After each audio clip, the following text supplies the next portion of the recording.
SEO, or search engine optimization. This is something that I've tossed around before in this course, and it's probably something you've heard about. Basically what SEO is making sure that your website appears in search engines and optimizing your content and just making sure that search engines like Google and Bing and Yahoo know that your site exists. So to do this, we can add plugins to our website that actually build a sitemap, which is what we call it, of your website for these search engines. Here are 3 plugins that I can recommend, and I've used all of them. And ultimately, I decided to use Yoast SEO because it has some additional options that I'll talk about. But the first one that I can recommend is Google XML Sitemaps. This is one that has been downloaded millions of times, and it was highly recommended a few years ago when I was getting started out by Pat Flynn, who started the Smart Passive Income Show. It still does a great job, and if all you want to do is tell search engines that your website is there in the world, this is a great plugin to install.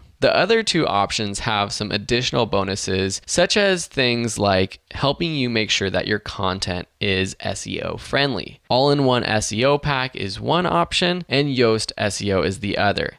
And you can see if you search and look up these 2, you'll see that they also have XML sitemaps within this plugin. So you don't need multiple of these. And the thing about plugins that I'll just mention really quickly is that having a lot of plugins will slow down your website. So you don't want to have a bunch of extra plugins for that reason. Also, it just means that you have to maintain them, keep updating them. So I try to recommend limiting your plugins to only the ones you really need. I'm going to install Yoast SEO. Once I've installed it, we have the SEO menu right here on the left. So just go to the dashboard. When you first install it, you might get a couple of errors or notifications. One is that it points out that we're blocking access to search engines. So to change this, we have to go to our reading settings, which we can go straight through this link, or go to settings, reading.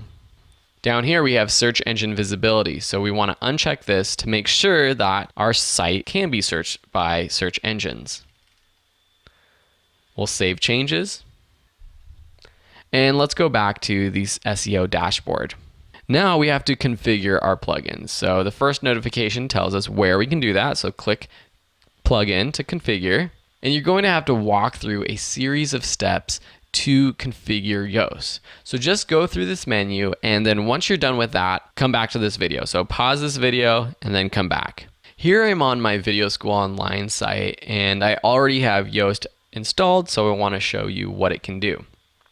On the dashboard page, you can go through the different tabs to configure Yoast SEO for you. You'll want to go through these things and make sure that you have all of your information set up, such as your company information, company logo. If you are using Webmaster Tools, which are the custom tools for each of these websites, you can go ahead and verify them here. One of the first things you want to do is make sure that you go to the XML sitemap setting and enable it. Once you've installed and enabled the XML sitemap, the other cool thing that this tool allows you to do is improve your SEO for your posts and pages. Here's an example of a post that I wrote for Video School Online. So this is the post page. You can see where I have all kinds of titles, images, all kinds of stuff that I posted. And down below, we have this new window that pops up called Yoast SEO. And you can see that it kind of grades us on how well our SEO is. And they'll give you any sort of errors if it's not. For each post, you can put in your focus keyword. This is the keyword that you're hoping that if people search for this keyword, your post shows up. Now, one of the warnings that I get is that the keyword density for this post is too low. It's only found 3 times on this entire post, and so they're wanting me to use the keyword more often. Other things that it checks off though are things like the page title looking nice, the keyword appearing in the URL of the page. That's why we set up our permalinks so that our URL actually includes the keywords of our posts. It also looks at the images that we've added to our page and the alternative text to make sure that our text relates to our keyword. And it looks at our subheadings. Remember we talked about how subheadings can affect your SEO? Well, Yoast SEO plugin tells us if our headings are good or not. Another thing that you can look at is the readability. which helps make your posts more readable. One thing that it sees in mine is that one of our subheadings is followed by more than 300 words. Now, this is their recommendation that we don't have more than 300 words following a subheading, and